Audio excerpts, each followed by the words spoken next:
Semua hadirin dipersilakan duduk.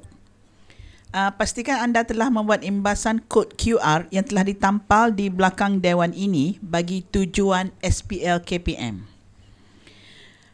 Mohon semua memastikan telefon bimbit sentiasa dalam mod senyap. Berikan tumpuan sepenuhnya semasa sesi pembentangan berlangsung. Sesi pembentangan akan bermula sekejap lagi. Assalamualaikum warahmatullahi taala wabarakatuh dan selamat sejahtera para pembentang, para juri, seterusnya hadirin yang berada di ruangan pembentangan. Selamat datang ke pembentangan sesi Selari 2, Konvensyen Penyelidikan, Komuniti Pembelajaran Profesional dan Inovasi Pendidikan, Program Matrikulasi Kementerian Pendidikan Malaysia kali ketiga tahun 2023, KONPI 3 2023. Pada petang ini, kita akan mendengar perkongsian ilmu yang akan dibentangkan oleh para akademik berdasarkan tajuk-tajuk yang telah dipilih. Sebanyak 3 kumpulan akan membuat pembentangan pada sesi Selari 2 ini. Pembentangan hari ini akan dijurikan oleh Encik Mak Yatim bin Arifin dari Hospital Putrajaya dan Puan Nurdiana Hayati binti Kamudin dari Kementerian Sains, Teknologi dan Inovasi. Para pembentang dan hadirin sekalian, di sini akan dinyatakan syarat-syarat bagi sesi pembentangan kali ini. Setiap pembentang akan diberikan masa 10 minit. Loceng akan dibunyikan sebanyak 1 kali pada minit yang ke-8. Loceng kedua akan dibunyikan sebanyak 2 kali pada minit yang ke-10. 5 minit diberikan untuk sesi soal-jawab. Loceng akan dibunyikan 1 kali sebagai tanda minit ke-5 telah tamat. Semua peserta pembentangan dikehendaki kekal berada di dalam bilik sehingga tamat semua kumpulan membuat pembentangan. Hadirin sekalian, masa yang dinanti telah tiba untuk kita sama-sama mendengar dan menakul apa yang akan disampaikan sebentar nanti oleh para pembentang bagi kategori KIK. Untuk itu, sesi pembentangan akan dimulakan dengan menjemput pembentang yang pertama, iaitu Puan Nur Nadiah binti Zainal dari Kolej Matrikulasi Negeri Sembilan dengan tajuk Jiu-Jitsu. Dipersilakan.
Penyiasatan diteruskan lagi dengan analisa 5W 2H di mana kita memperincikan permasalahan.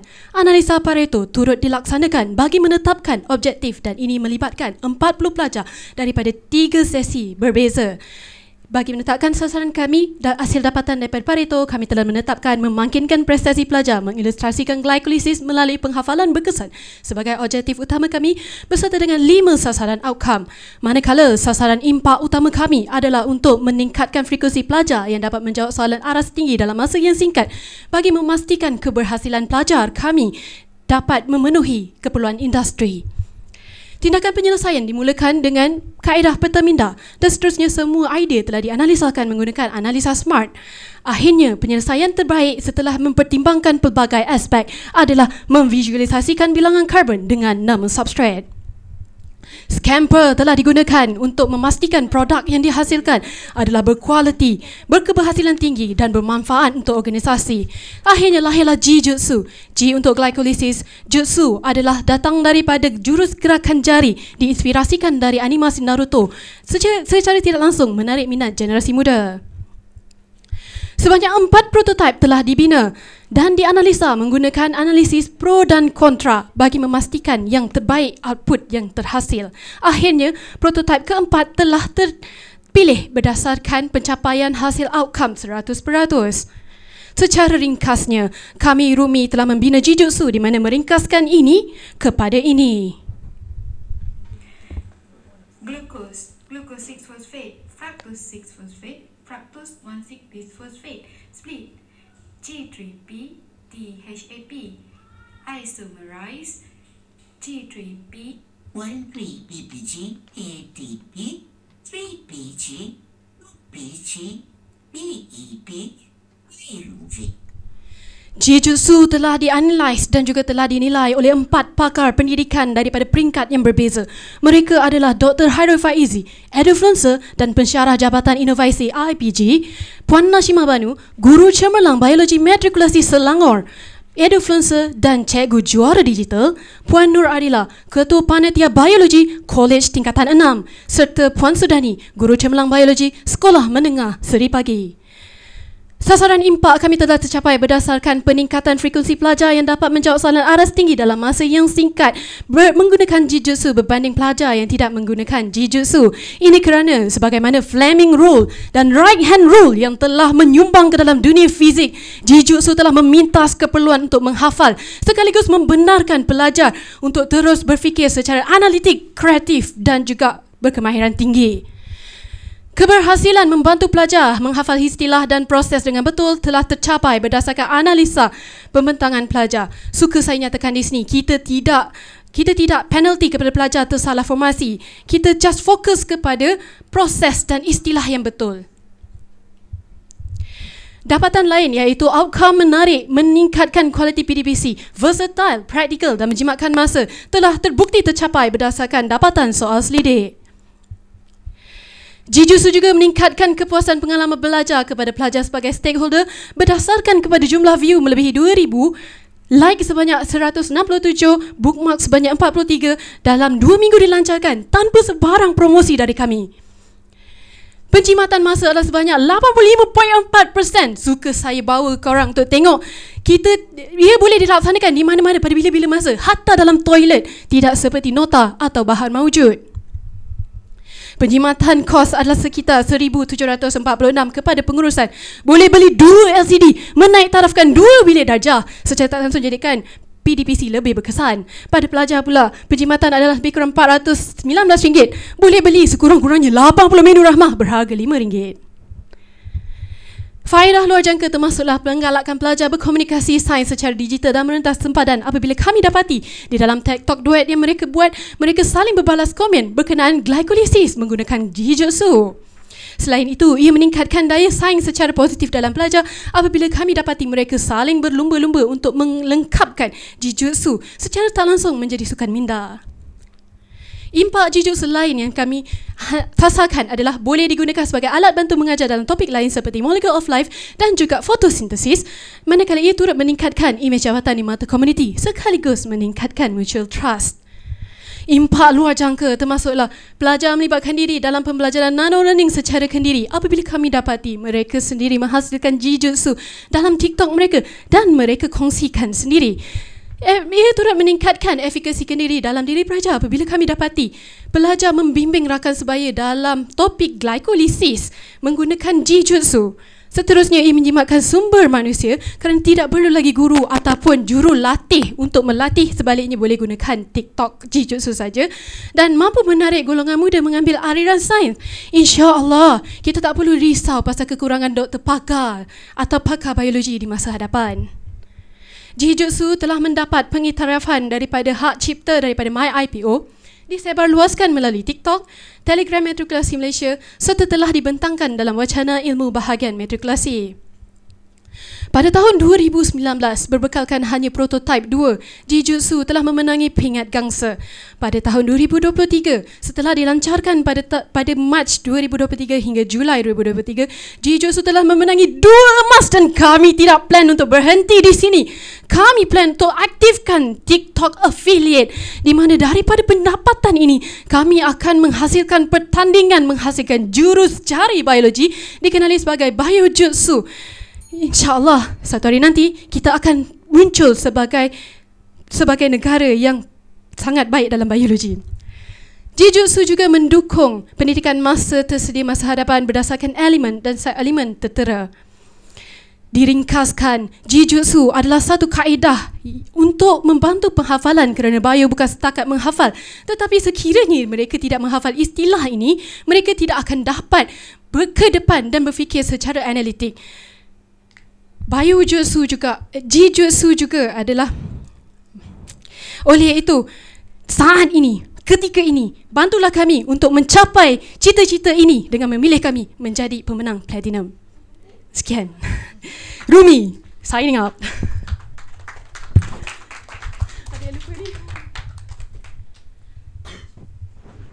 Bismillahirrahmanirrahim. Assalamualaikum warahmatullahi wabarakatuh. Salam. Terima kasih kumpulan Rumi Betul. 2 anggota. Okey, paling minima. Okey, saya bukanlah peminat Naruto. Sebab dia trendy. Sampai sekarang pun ada lagi baru tu. Okey, tak apa. Saya peminat KIK dalam ni ada istilah-istilah. 2 istilah yang dah lama saya tak pakai. Okay. Tiba-tiba dia keluar. Oh, jadi mangsa ke lah ni? Okey. Saya cuba. Dekat sini kita tengok you menggunakan kaedah, dia kata gunakan Pareto. Betul. Dan juga PDPC. PDPC, pendidikan dan pengajaran. Pemudaharaan. Pendidikan dan pemudaharaan. PDP lah. Okey. Kalau kami bahagian KIK, PDPC tu bukan masuk tu. Bukan masuk yang apa-apa yang Puan katakan. Istilah bagi PDPC dalam KIK ni, dia adalah salah satu tools. Oh. Dia adalah salah satu tool. Dia seumpama makan raja pokok. Dia ada plan dan dia punya langkah-langkah dia. Ada 6 langkah utama wajib diikuti dalam PDPC. Oh, kalau macam tu boleh saya minta maaf sebab saya memang tak refer kepada tu. Saya refer kepada pengajaran dan pembelajaran. Jadi kalau kata ada buat istilah lain, kena keluarkan dia punya istilah dalam buku ni. Oh, saya kena letak tu. Jadi ada nota kaki kat bawah tu supaya kami tahu. Okey, itu baca dari segi PDPC lah. Okey. Yang kedua dari segi Pareto. Okay. Pareto ni apa dia punya target dia? Target dia kami dapati daripada bancaan. Berapa dia punya target dia? Berapa dia punya number for target? Sebab Pareto ni saya dah baca ada yang daripada target dan akhirnya kita boleh dapat daripada akhir Pareto. Tapi saya ambil Pareto yang di mana kita ambil low hanging fruit, di mana kita dapatkan 20% yang senang untuk kita atasi untuk dapatkan 80% outcome. Okay. Jadi saya ada tanya juga, cross check juga dengan saya punya kawan yang bekerja sebagai jurutera dekat ExxonMobil. Dia kata memang Pareto yang digunakan dibina adalah itu saja dan tidak dibuktikan dengan satu nilai yang nyata. Okey. So saya guna yang itu. Okey. Tapi kat sini you tak nerangkan 20% yang you nak selesaikan tu apa dia? Mana dia? Ada. Ni. Buka yang pertama. Yang slide selepas tindakan penyelesaian. Kat sini banyak ni. Sekejap tweet. Banyak ni. Punca. Tapi punca mana yang 20% you nak selesaikan? Ini. Okey, ini adalah sebenarnya nak buat cantik je. Nak buat cantik, nak bagi. Oi, dah hilang. Astaghfirullahalazim. Okey, so puncanya adalah tidak minat semua sekali ni, tapi berdasarkan analisa Pareto melalui kekerapan pelajar, kita dapati kekerapan yang paling tinggi adalah pelajar tidak dapat hafal istilah. So berdasarkan ini, kita dapat tahu permasalahan utama adalah tidak hafal istilah, dan daripada situ kita generate kita punya objektif utama dan sasaran kita. Tak jawab kan? Tak sampai gitu. Tak sampai lagi sebab dia punya kekerapan tu boleh tengok dekat kita punya lampiran. Saya dah tengok dah semua. Dah tengok dah. Nak pergi, kamu kena nyatakan kalau pakai Pareto 80 nisbah 20, kamu nak selesaikan 20 tu. Nyatakan 20 tu apa dia? Oh, saya tak letak maksudnya. Kena letak. Kalau saya dah letak kat sini tak boleh. Tidak hafal istilah. Dia ada graf dia. Oh, ada graf tu gerak dekat sini. leku dia. Tweet. Last chance. Tak boleh, Naruto kena menang. Okey. Atas. Graf yang anda buat ni pun dah salah dah. Allah Akbar. Jap. Tweet. Ada, saya nampak ada graf tu. Dia jadi graf. Okey, graf ni sebenarnya dia jadi bar graf, bukan Pareto graf. Sebab graf ni kami gunakan analisa daripada yang kawan saya pakai tu. Salah. Terus pasal apa? Pareto graf tak ada dalam komputer. Dia kena plot sendiri. Macam mana kemudian nak dapat? Lalu dah lengkungkan itu.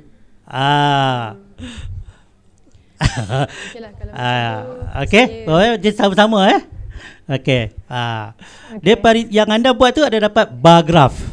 Kemudian di mana titik mulanya garisan tersebut? Saya give up. Okey, kemudian mana jawapan dia yang kamu kata dah selesaikan 20 tu? Jawapan dia dekat soal selidik. Mana graf dia? Mana graf yang katakan bahawa 20% yang kamu nak selesaikan tadi adalah yang mana dia? Lepas tu saya tanya tadi.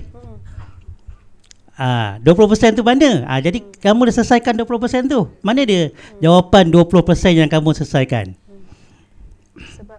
Cantik dia punya dia, tapi itulah pembuktian data tak tepat kamu gunakan. Dah bagus dah tu dah. Okey, berani mencuba pakai Pareto walaupun orang dah ramai tak pakai dah. Kenapa sebab saya siap cross check dengan kawan saya yang dekat Exxon Mobil tu. Dia kata itu yang paling digunakan untuk menyelesaikan daripada tu. Pareto ni untuk maklumat, kalau kita kakikan awam tabiran, ketepikan dulu. Pasal dia banyakkan dia industri. Saya rasa saya desperate nak menang kot. Saya sendiri pun nak khatam Pareto ni ambil masa 5 tahun. Nak faham Pareto ni ambil masa saya misalkan 5 tahun lebih. Saya menang kaji macam ni apa Pareto. Masuk MPC baru tahu. Okey. Tapi kancat saya belajar daripada Tuan. Kancat saya InsyaAllah. Okey, itu satu. Okey. Yang seterusnya. Kalau berlawan dengan baik kan panjang ni. Okey.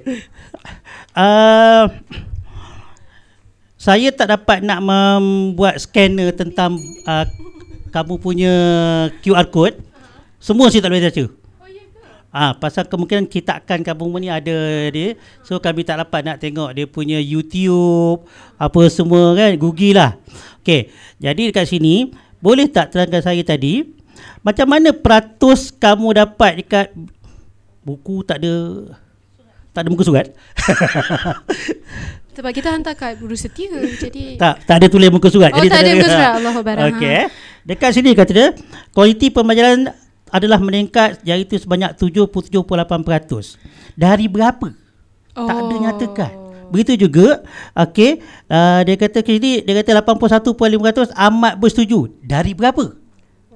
Okey, dan seterusnya semua kami tertanya-tanya dari berapa?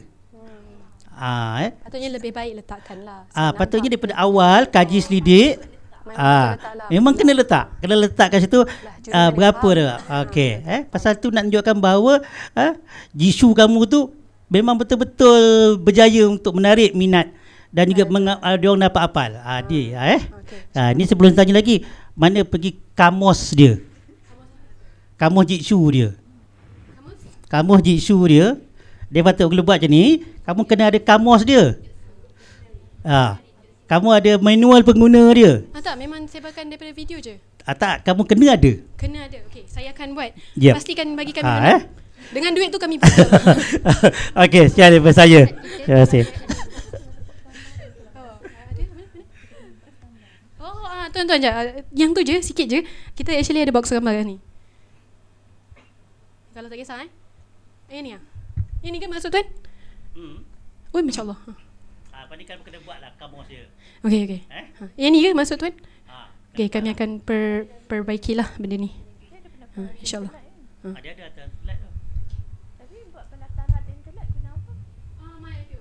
Yalah, Kalau bawa apa? Tajuk hak cipta. Kalau hak cipta mesti ada penulisan dia. Ada kami dah hantar tadi. So patutnya benda tu lah kena tunjukkan dia punya penulisan dia tu. Kami hantar ni je terus. Sekaligus dengan mengharapkan dia dapat baca ni lah. Dan juga dia punya dia punya sokongan dia di foto. Pasal TikTok ni dia lepas daripada pasal saya 3 tahun. Kalau tak orang aktif dia akan hilang. Kita akan guna untuk setiap sesi. Kita akan gunakan insya-Allah di setiap sesi. Okey, terima kasih. Terima kasih. Wah, belum. Terima kasih pembentang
Bismillahirrahmanirrahim. Assalamualaikum warahmatullahi taala wabarakatuh. Kini giliran daripada kami akan membentangkan KIK Premier Monopoli Solat AR, permainan interaktif digital dalam membantu memperbaiki bacaan solat di kalangan pelajar Muslim KMJ. Kita tengok video sebentar Kini monopoli solat berwajah baru didatangkan khas dengan augmented reality. Aplikasi percuma dari Google. Permainan Islamik namun menyeronokkan dan bermanfaat. Ia juga mencabar minda. Bermacam anugerah berjaya digondol dari peringkat negeri hingga ke antarabangsa.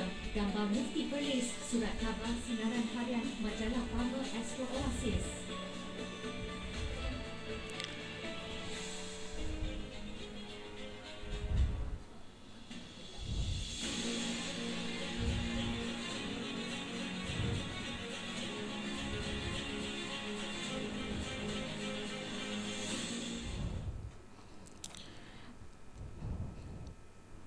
Pergi kepada latar belakang kumpulan, saya Syarwaidah binti Muhammad Ali dari kumpulan Zeta Mind 3.0. Kami terdiri daripada 8 orang dari Kolej Matrikulasi Johor. Okey.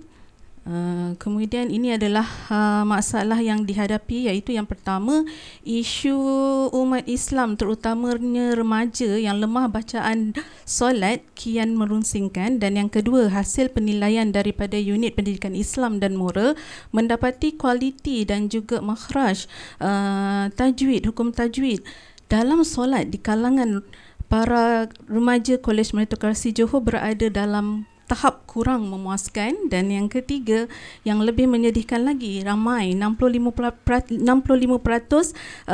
pelajar KMJ tidak menyedari bahawa bacaan solat mereka adalah tidak tepat dari segi hukum tajwid dan juga makhraj.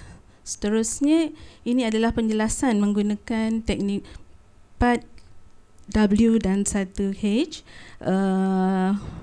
Kita teruskan kepada signifikan pemilihan projek. Pemilihan isu selari dengan misi dan visi BMKPM untuk melahirkan modal insan yang cemerlang. Pemilihan isu ini juga memenuhi kehendak piagam pelanggan KMJ yang kedua, melaksanakan aktiviti akademik dan pembangunan insaniah yang menyeluruh. Berdasarkan keratan akhbar mengenai kurangnya ilmu tentang solat, jelas bahawa isu ini dipilih juga sejajar dengan agenda nasional. Kumpulan kami, Zetamind 3.0, memilih untuk membina permainan interaktif disertai dengan aplikasi augmented reality bagi menyelesaikan isu yang dihadapi sejajar dengan tinjauan literasi yang terdapat dalam paparan ini.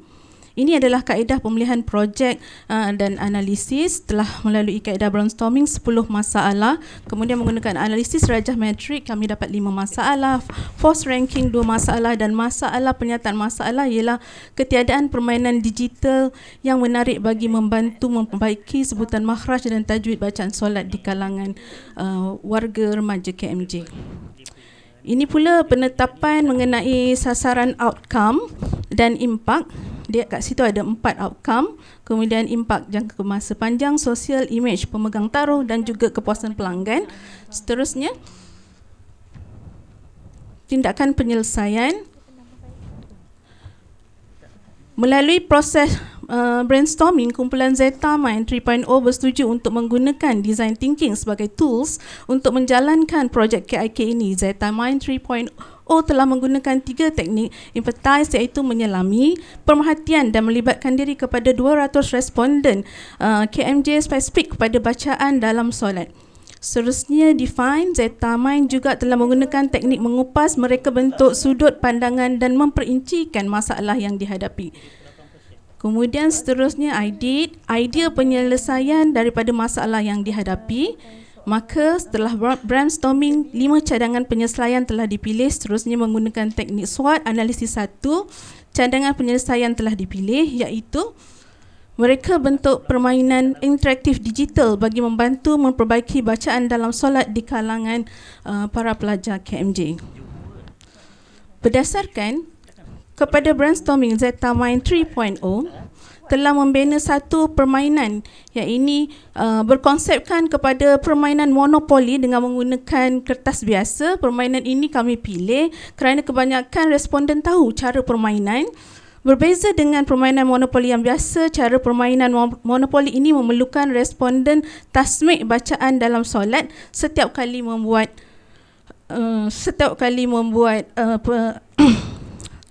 tasmik bacaan dalam solat setiap kali membuat pembelian petak. Pembelajaran bacaan dalam solat ini akan jadi lebih menarik dan bersifat informal. Jadi responden tak perlu takut atau dalam membuat kesalahan ketika tasmik bacaan dalam solat. Kita pergi kepada berdasarkan brainstorming, setelah uji cuba 1, Zetamind telah menambahbaikkan permainan monopoli dengan menggunakan bahan yang dicetak dan dihasilkan dengan lebih eksklusif. Setelah memohon kebenaran dan KMJ memberi kebenaran untuk menjalani uji cuba kedua, didapati bahawa uji cuba kedua ini gagal. Kemudian setelah mendapati analisis prototipe kedua, beberapa masalah telah dikenal pasti. Prototipe ketiga telah menyediakan manual panduan permainan untuk membantu pengguna menggunakan produk secara efektif. Menggunakan pembungkusan produk dilakukan secara lebih komersial dengan kotak yang berwarna dan menarik. Kemudian setelah memohon kebenaran dan KMJ telah memberi kebenaran, menjalankan uji cuba yang ketiga, didapati bahawa uji cuba ketiga ini juga gagal. Seterusnya, ini merupakan prototipe kami yang keempat. Kami menggunakan AR, augmented reality, dalam monopoli solat dan dinamakan sebagai monopoli solat AR. Setelah memohon kebenaran dan KMJ juga memberi kebenaran, maka uji cuba keempat didapati berjaya dengan 92.5%. Ini pula perakuan dari pihak yang bertauliah, Jabatan Kemajuan Islam, Mufti Perlis, Mufti Wilayah Persekutuan dan seterusnya penyeragaman pelaksanaan inovasi di Kolej Meritokrasi Johor, perkongsian di dalam organisasi yang telah dijalankan beberapa kali antaranya sesama rakan dalam unit pendidikan Islam dan juga unit-unit yang lain. Yang ini pula merupakan pelaksanaan inovasi komuniti luar di Carnival Komuniti Kampung Padang Lerik, juga di Pusat Convention Shah Alam. Seterusnya, monopoli solat juga telah berada dalam sinar harian, majalah Pama, Mingguan Wanita, dan kami juga telah memperkenalkan projek wakaf monopoli solat, yang mana projek ini adalah satu sistem sumbangan di mana teknik pendidikan agama Islam yang lebih baik kepada semua pilihan dengan beberapa objektif. Ini pula outcome penjimatan 50% kos penggunaan kertas melebihi 50%.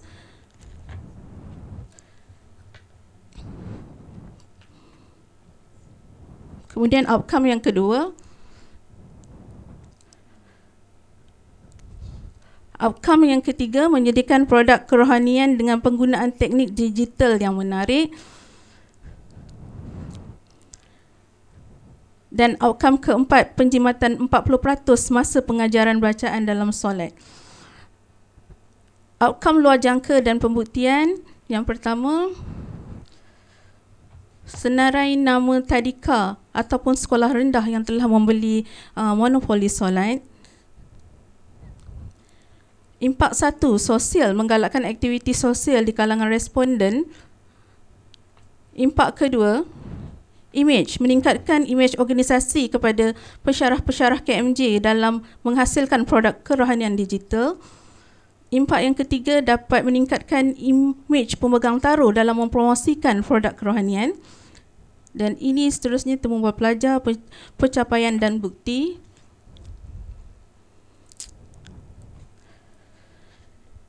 Seterusnya, impak luar jangka 1, penjualan monopoli solat di pasaran luar negara, di Singapura, Indonesia, Brunei dan juga Great Britain. Impak luar jangka 2, monopoli solat juga mampu menarik minat kanak-kanak dan remaja hingga mengurangkan penggunaan screen time. Seterusnya, potensi pengembangan projek. Monopoli solat AR ini menggunakan aplikasi augmented reality disatukan dalam board game permainan dengan keperluan pembelajaran yang minimum demi memastikan pembangunan permainan ASAR ini secara optimum dan digunapakai secara menyeluruh. Seterusnya, ini adalah beberapa pertandingan inovasi yang kami telah sertai menggunakan monopoli solat. Sekian, terima kasih.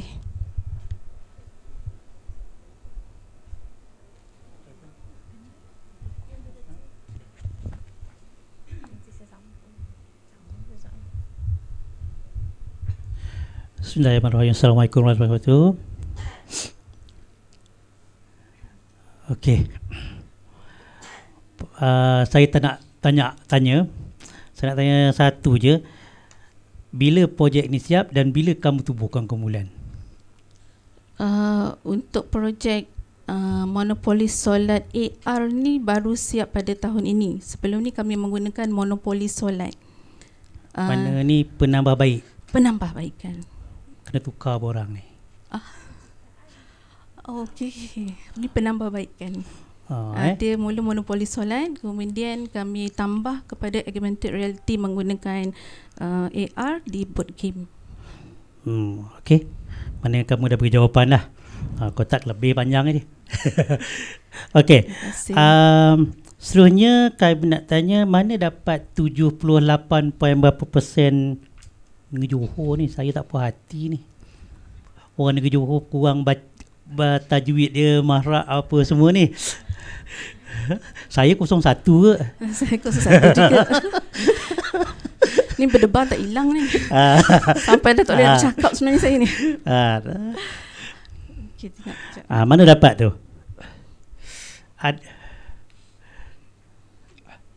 Pasal kat sini tak nyatakan adakah dapat daripada call KMJ tu ke ataupun daripada sekolah-sekolah berhampiran? Dapat daripada KMJ. Ya, borang soal sidik. tak nyatakan daripada mana soal sidik tu, kat mana dia ambil. Kalau ikutkan, kalau dekat MUA tu 57. Tempat soal sidik tu di mana? Di dalam KMJ. KMJ. Kalau boleh buat pecahan lah. Macam mana dapat 78 tu, asal usul pelajar ni daripada mana, kan? Kalau saya baca secara gambar ni tunjuk semua 01 ni cuma pelajar kami bukan semuanya pelajar Johor. Lepas tu kata-kata kena ada maksudnya kena buat pecahan pelajar dari mana, macam tu. Ya. Okey, tapi bukan nak mengatakan bahawa negeri lain tu tak macam Johor, kena sekolah agama. Faham. Tak main negeri lain negeri lain ada kafar. Okey, jadi kena ada pecahan supaya kami sebagai panel dapat tengok macam mana nak nilaikan pelajar-pelajar ni, dan kemudian dapatkan peningkatan pelajar-pelajar ni. Okey, faham. Okey, itu dua soalan daripada setakat saya. Dah habis soalan kan? Okay, Assalamualaikum, selamat petang. Tahniah untuk penghasilan projek. Satu projek interaktif yang bagus. Cuma kita tengok kat uji cuba tu, uji cuba yang ke? Dekat uji cuba. Setiap uji cuba tu dia tak ada tarikh, dia tak ada masa, dia tak ada tempat dia. Kat mana kumpulan buat? Adakah dalam KMJ ke, atau buat dekat luar ke? So dia kena ada tarikh, masa dengan tempat. Baru kita nampak ketepatan tu, berapa orang yang kita buat uji cuba tu. So apa, cuba sebab dia tak ada kat situ, apa yang nak ditambah baik, apa kekurangan dia masa kita buat uji cuba satu tu yang menyebabkan kata gagal tu. Apa dia, sebab dia tak nampak kat situ kan. Okay, faham. So kena jelaskan kat situ bagi nampak lah. Semua dibuat di dalam KMJ, jadi cuma kekurangan dari segi masa dengan tempat. So kena ada. So sebab apa, dia bila kita buat ni, katalah kumpulan dah buat pendaftaran harta intelek, tapi katalah ada orang lain yang dia nak deny, dia nak kata tak, tu saya punya, saya yang buat benda tu dulu. So tarikh masa uji cuba kita ni lah yang akan clear kan, kata itu adalah hak kita. So kita boleh lawan dengan MYPO tu kita punya. Okey, faham. Sebab sekarang ni baru masuk harta pendaftaran copyright, bukan patent kan. Bukan. Bila masuk patent, dia akan pergi satu dunia. So dia akan war-warkan selama 1 tahun. So mana-mana agensi boleh fight, kata itu dia punya. Benda kita tu lah yang akan mengatakan tu kita punya. The ownership untuk projek tu adalah kita punya. Sebab copyright dengan patent boleh makan semua. Macam sekarang kumpulan baru ada copyright, tapi katalah saya pergi daftar bawah patent, saya boleh makan kumpulan punya, jadi saya punya. Okay, faham. So that's why benda ni kena documented kan. Kena ada dokumentasi, ada tarikh, ada masa, semua kena ada. Untuk langkah keselamatan. Yes. Terima kasih banyak-banyak. Minta maaf. Ada lagi. Berapa dah jual?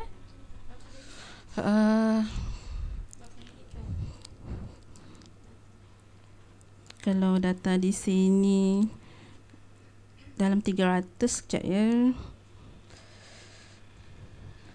Kalau ada 300, apa hasil daripada 300 tu? Adakah sebab saya nak pergi balik kepada impak. Sebab dekat impak kumpulan boleh tunjukkan daripada jumlah 300 tu berapa banyak orang kata impak kepada berapa ribu orang daripada 300 saja. Contoh jual kat satu sekolah, satu set saja. Tapi sekolah ada 1000 budak. Betul. Pembinaan sahsiah budak tu dari segi tajwid dan makhraj, dari segi impak dia tu macam mana. Itu saya nak tengok impak luar jangka. Itu yang dia katakan luar jangka. Itu tekan tengok kos tu ataupun direct income dia. Kita tak mau tengok yang tu. Yang itu memang direct je dapat. Tapi kebanyakan kumpulan gagal untuk tunjukkan impak luar jangka. Sebab dia nak rasa macam impak tu nampak. Tapi tu impak jangka panjang. Dalam markah kita ada impak jangka panjang dan juga impak luar jangka. Impak luar jangka ni yang selalu kumpulan gagal untuk tunjukkan. So kat sini dari segi 300 tu jualan tu, ini kita nak tengok sebenarnya. Yang kita tak sangka-sangka benda tu boleh dapat. Okey, faham. Okey. Okey, terima kasih. Dan nak tambah, ramai yang beli di kalangan ibu bapa yang orang kata banggalah dengan perubahan dari segi bacaan anak-anak lah selepas menggunakan ni. Benda tu bila anak tu dah ni, so impak luar jangka dia apa? Sebagaimana yang faham. Dia tak nak tengok direct impak je, impak jangka pendek. Ya, budak tu berubah, boleh baca dengan baik. Okey. Itu impak direct, Impak direct, jangka faham. pendek. Tapi impak luar jangka di sebalik dia tu, mungkin dia jadi imam. Okey, faham. Terima kasih banyak. Minta maaf lah gambar lebih. Terima kasih pembentang kedua, Puan Syarul.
Yang tak nak buka.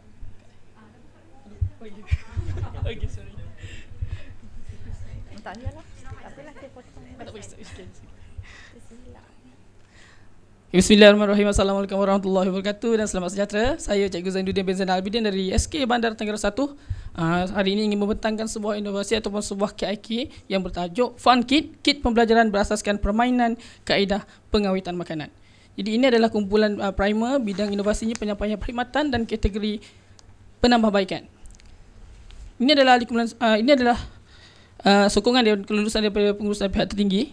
Yang terbaru saya dapat daripada Dr. Rustam daripada UTM. Saya sharekan dengan juri, menyatakan setiap satu daripada bahan yang saya buat itu telah pun dikomen dan diberikan komen yang positif lah. Okay, seterusnya ini adalah tim saya dalam skuad kajian dan inovasi Bandar Tenggara 1 dan fasilitator daripada Ketua Panitia Sains. Saya terus kepada pelaksanaan tindakan penyelesaian. Okay, apakah Fun Kit yang berada di depan saya ini? Fun Kit ni sebenarnya tuan-tuan dan puan-puan, dia terdiri daripada satu permainan yang ada 4 stage. Dia ada stage untuk yang murid yang tak boleh baca langsung. Dia ada stage untuk murid yang boleh baca tapi tak faham. Ada lagi yang boleh, yang dah mahir dan juga yang paling mahir.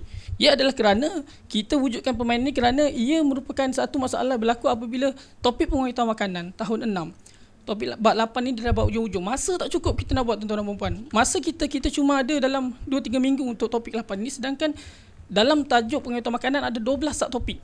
Jadi sekali masuk kelas cuma boleh paling banyak pun 2 je kita boleh ajar, nak habiskan 12 kena ada 6. Jadi masa tu sangat banyak dan macam mana kita nak berikan masa itu jadi kurang dalam keadaan murid pun tak bosan dengar je cikgu ajar kat depan dan kita boleh jadikan dia lebih menarik. Jadi kita pergi kepada seterusnya. Saya kenalkan set yang pertama. Set yang pertama dinamakan sebagai set how. Wow. Dia tak boleh sebut laju sangat, nanti jadi lain bunyi dia. Okay. Kemudian set how ni dia terdiri daripada kad dan juga ada papan yang beroda, di mana kad ini kita ada gambar dan juga ada warna di tepi. Ini murid-murid yang tak boleh nak membaca. Macam mana mereka nak mempelajari? Kadang-kadang tahun 6 ada yang tak boleh baca lagi. Macam mana dalam tak boleh baca tapi dia boleh belajar? Nak dapatkan TP3 sekurang-kurangnya, tak baca pun boleh belajar. Okay, jadi kita main roda ni, kita pusingkan roda ni. Ada kaedah pengawetan makanan, satu perkataan je kat situ, nama proses dia. Contohnya, terberhenti kat nombor 8. Pusing-pusing berhenti kat nombor 8. Jadi pempasteran. Ambil kad yang ada. Mula-mula kita bagi kad sama rata dengan murid-murid. Contoh dia berempat, kita bagi 4. Seorang 4 ke seorang 20 kan. Kemudian siapa yang pusingkan kad tu, kemudian ada warna hitam tu, dia akan letakkan, oh susu pempasturan dia akan sebut.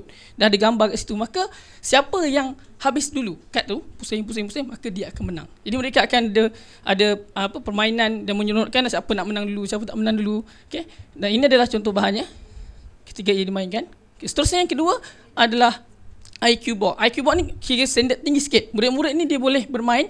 Ada dadu ni ada dekat sekitar dia punya permukaan tu ada warna. Kita minta bantuan warna juga dan juga ada gambar dan ada cara. Contohnya kat sini menggunakan garam bagi menyingkirkan kelembapan makanan. Apa tu kaedah apa tu? Jadi murid nak tahu, mereka tengok warna yang warna hijau tu, mereka cari warna hijau. Contohnya yang ni warna merah. Dia akan susun dan dia tengok buku. Cikgu tak ajar pun, dia tengok buku, susun perkataan tu, apa nama proses ni sebenarnya. Maka mereka akan dapat belajar di situ bersama-sama dengan rakan jugalah. Okay, jadi ini kita memerlukan warna lah, membantu dan juga gambar. Seterusnya set yang ketiga adalah set sesuai cantum. Ia lebih kurang macam main puzzle, tapi bila puzzle tu kita susun, murid tu susun dan diangkat dan kita akan lepas lihat gambar tu, dia akan cakap, dia akan cuba terangkan, ni gambar apa? Gambar buah ni apa proses proses pengawetan makanan yang boleh dilakukan. Kawan dekat belakang boleh semak. Jadi ini akan berlaku proses bersoal jawab dan sebagainya lah. Jadi mereka akan lebih seronok dan merasakan benda ini boleh masuk dalam kepala macam tu sajalah kan. Jadi murid ini adalah murid yang boleh membaca dan lebih mahir dalam pelajaran. Okay. Kemudian kalau mereka kata tak nak cikgu, bosan lah, ni semua dah biasa, kita bagi high standard lagi. Kita bagi yang lebih tinggi, iaitu tasiah puzzle. Tasiah puzzle ni memang susah tuan-tuan dan puan-puan. Saya nak buat yang saya buat ni pun bertahun juga nak siap. Dia akan sambungkan bahagian-bahagian puzzle tu, berlainan puzzle kan, soalan dan juga jawapan. Jadi kita ambil proses dan juga apakah maksud dia. Contoh kat sini, pembekuan, penyimpanan makanan bawah suhu berdarjah Celsius. Jadi kita akan sambung dia akan jadi bentuk. Contoh kat sini ni bahan dia, dan kita adaptasi lagi, kita atau baik kita letak juga dengan kantong pembesar dan kita kecilkan tulisan tu supaya murid-murid tu teringin betul nak tengok kan pakai kantong pembesar tu. Jadi mereka akan lebih seronok. Itu contoh hasil yang dah siap. Okey. Inilah 4 set ni. Jadi set penuh fun kit ni terdiri daripada 4 stesen berbeza kekuatannya. Dia baik untuk digunakan kerana sekarang ni kat sekolah kita tak boleh nak letak kumpulan murid pandai, murid lemah, tak boleh. Kita kena letak je dalam satu kelas. Jadi itu membantu sangat untuk kami guru-guru dalam memberi pelajaran kepada murid dengan berkesan. Jadi kami juga menyediakan manual penggunaan dan juga rancangan pengajaran harian. Jadi keberhasilan projek, kalau kita dapat lihat kat sini, saya menggunakan temu bual sebelum dan selepas. Dan kemudian pemerhatian, kita dapat tengok daripada pemerhatian tu murid tu boleh berkesan ke tidak. Mula-mula mereka tak nak belajar, kemudian mereka jadi nak belajar. Ujian perapaskan ni lebih kepada latihan yang saya berikan. Latihan soalan yang mudah-mudah saja kita bagi. Mula-mula memang tak nak jawab. Kadang-kadang kosong tu bukan tak nak jawab. Bukannya dia tak tahu nak jawab kan, dia tak nak jawab. Kemudian tiba-tiba mereka menjadi lebih seronok dan mereka nak menjawab soalan dan dapat juga jawab kerana ia ada soalan yang mudah. Dan seterusnya rakaman video. Yang paling penting pada saya adalah rakaman video kerana kita dapat tengok bagaimana perubahan behaviorisme ataupun sikap murid itu sendiri. Seterusnya, faedah sampingan. Okay, saya bila saya berkongsi dengan rakan-rakan guru dan rakan-rakan di sekolah saya dan saya main kat sekolah mereka, tiba-tiba ada yang call atau WhatsApp saya, ditanya macam mana ada jual tak benda ni. Semasa tu saya guna yang ni lah tahun 2019 dan saya sharekan. Dia kata boleh beli tak. Saya terkejut, nak jual kita boleh kita. Dan saya terus deal dengan pasukan saya cari ibu bapa yang boleh menjalankan tempahan, dan walaupun kita belum jual tapi kita dah bersedia ke arahnya dan kita telah pun siap bahannya. Okay, iaitu kalau set jimat dan juga set happy, nak set yang mana satu. Contoh set jimat tu yang inilah. Yang ini menggunakan bahan-bahan material yang agak murah dan dalam RM50 saja kita jual. Okay, harganya adalah RM20 dia punya modal. Dan kemudian kalau nak yang set yang lebih baik, iaitu set ni set happy. Happy seronok tengok dalam budak ni. Murid tengok benda ni mereka akan seronok. Jadi harga dia RM150, kita punya modal kita jual RM200 dan mungkin boleh naik lagi. Dan kalau kita buat banyak mungkin boleh costing dia boleh lagi rendah. Dan kita telah deal dengan ibu bapa yang ada kedai printing Bukis di Bandar Tenggara untuk kalau orang tu kata nak beli je kita terus jual. Dan kita call beli siap kak. Berapa biji dia nak macam tu. Jadi kita dah ready. Siapa nak beli boleh PM saya terus. Kemudian elemen sekolahku sejahtera ataupun elemen manusiawi, sebab kita bila kita bermain dengan kanak-kanak, murid-murid ni bermain, mereka akan rasa seronok. Ada rasa nak menang, ada rasa kalah, kemudian rasa gembira, rasa sedih. Itu semua adalah elemen yang kita dapat nilai daripada yang kita dapat. Kalau kita buat benda-benda macam itu kita akan sendiri. Tapi kalau kita buat benda yang maujud depan mata, mereka akan bermain dengan kita, mereka main dengan kawan-kawan, nilai itu yang penting. Jadi dapat saya sharekan dekat sini. Jadi ini, dan saya juga dalam minggu saya sekolah, saya juga buat satu pertandingan. Contohnya pertandingan paling mudah lah, sebab paling mudah ada yang wow tadi kan. Jadi dia main seronok lah kalau kita tengok dalam main mereka. Kemudian impak dan pembuktian. Penilaian yang pertama daripada penggunaan kepada pelbagai aras. Memang kalau saya masuk kelas ni, saya duduk kat belakang, saya bagi bahan, mereka boleh main.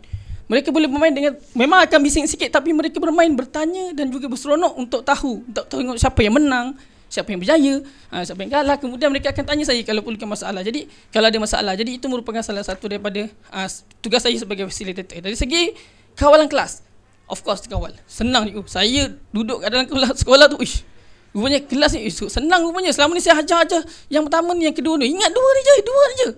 Lepas tu tak boleh, mereka boleh ingat, lepas tu dia tak ingat. Jadi ini yang berlaku bila kita bahagi permainan ni, mereka terus dapat jawab dengan baik dan mereka tu aktif bertanya kepada saya. Dari segi masa, kelas biasa kita gunakan 2 kaedah. Macam saya kata tadi, pengawetan makanan cuma satu perjumpaan itu mengambil masa 60 minit. Kalau 12 kaedahnya mengambil masa selama 360 minit. Tetapi dengan Fun Kit, 12 kaedah pengawetan makanan ni 3 masa saja kita guna. 3 waktu, iaitu hanya 90 minit mendapat penjimatan masa sebanyak 270 minit. Lebih kurang sama kan cara bentang kan. Jadi 9 waktu kita berjaya settlekan. Jadi 9 waktu ni kita boleh buat macam-macam lagi, experimenting dan sebagainya, atau kita masuk tajuk baru. Banyak keuntungan dia. Jadi seterusnya faedah luar jangka pula, saya juga tiba-tiba dipanggil oleh rakan-rakan guru-guru baru untuk berkongsi, dan juga saya dipanggil oleh PPD Kulai untuk berkongsi dengan guru-guru sains. Dan yang paling saya seronok bila saya tengok anak murid saya ni, yang saya tahu memang mereka susah nak belajar, tiba-tiba dia berseronok dan bertanya saya macam-macam soalan. Itu benda yang kita nak share pun, nak cakap kalau kita cikgu kan, kita dapat rasa betapa seronoknya bila apa yang kita tak jangka tu boleh terjadi kenyataan. Dan saya juga berkongsikan dengan jadi permainan ini juga, bila kita mainkan, kita akan rasa macam kita tak sangka yang murid tu daripada permainan boleh dapat ilmu. Rupanya bukan kena main saja, bukan kena ilmu saja, bila kita main dapat ilmu. Maka ia selari dengan konsep ABC, anak yang baik lagi cerdik, yang diilhamkan oleh KPPM kita. Dia kata dengan saya nak pasangkan jersey kepada anak murid saya.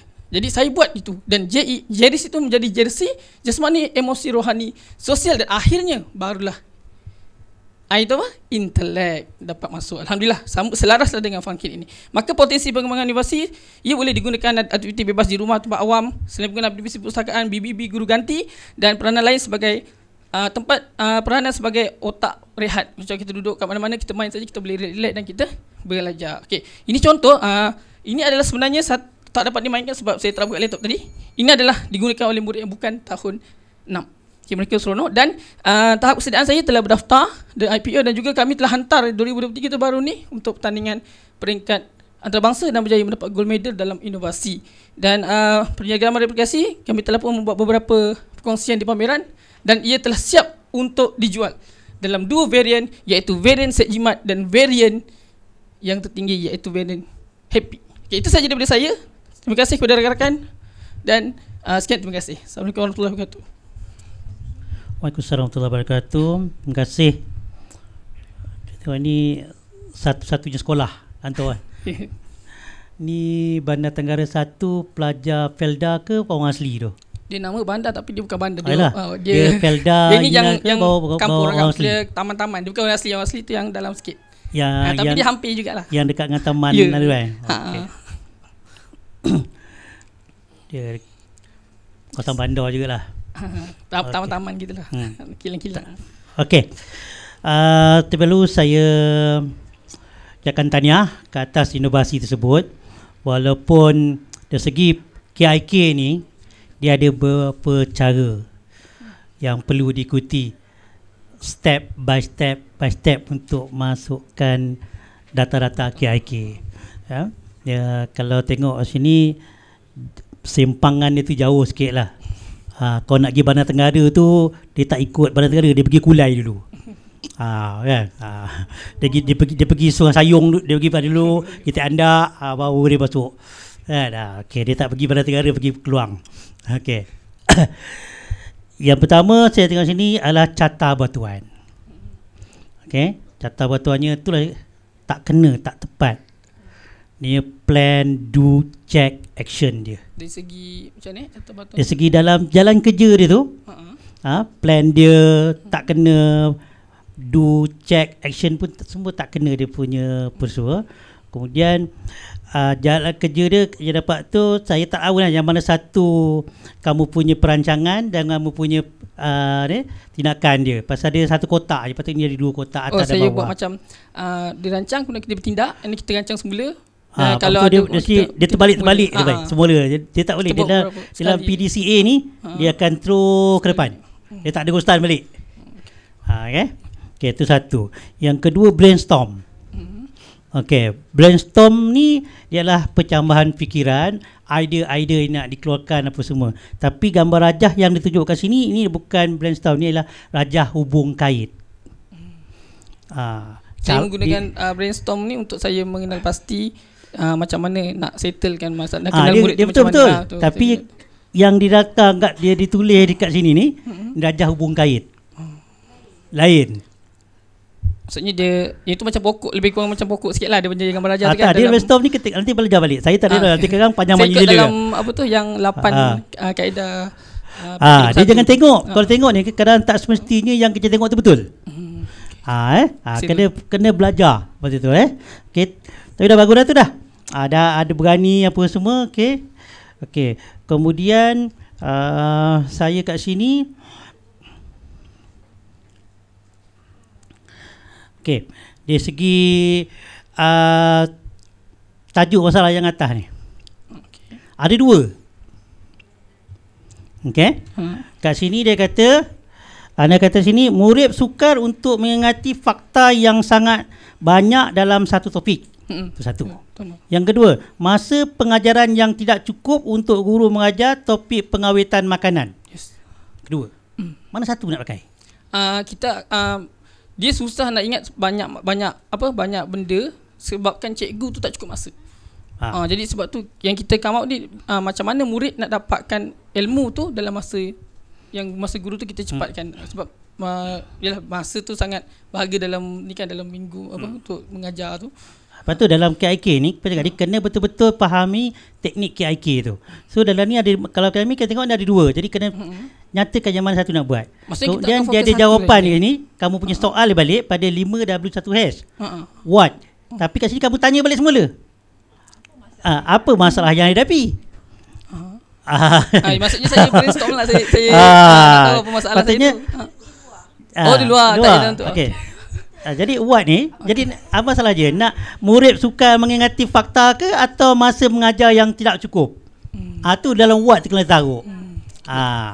Barulah bagi when, who, where, how tu. Jadi kena gali balik semula teknik-teknik penyelesaian dalam KIK ya. Okey. Puan ada Mbak? Saya nak tambah sikit je. Tahniah untuk penghasilan projek. Terima kasih. Projek ni tadi kumpulan cikgu kata cikgu dah ada ibu bapa yang tolong cetak. Ada satu. Ada MOU tak? Maksudnya ni antara saya dengan mereka. Biasa kita buat masa ni belum. Sebab masa saya cakap tu, bila saya buat pun dia kata tak payah bayar, dia kata ambil saja. Bukan masalah bayar tak bayar. Dia masalahnya bila kita buat macam dia back kepada MyPO balik. Okey. Katalah saya ni parents, saya ni jahat. Saya ni jahat. Okay, faham. Then saya dah dapat pada cikgu. Saya jahat, saya pergi cetak banyak-banyak saya jual. Cikgu tak boleh kata apa sebab cikgu tak ada MOU dengan saya yang mengatakan benda tu adalah perjanjian antara saya sebagai pencetak dan juga cikgu adalah sebagai the ownership untuk projek ni. That's why saya kata sebab tu satu My IPO. My IPO adalah satu pendaftaran hak intelek yang nak menjaga kita punya projek. Kita punya hak, sebab satu-satu produk kalau kita tengok balik perkeliling transformasi KIK ni, Horizon baru, dalam perkeliling tu terang nyata 250,000 hasil bersih pertama, 100% adalah milik inventor, milik kumpulan.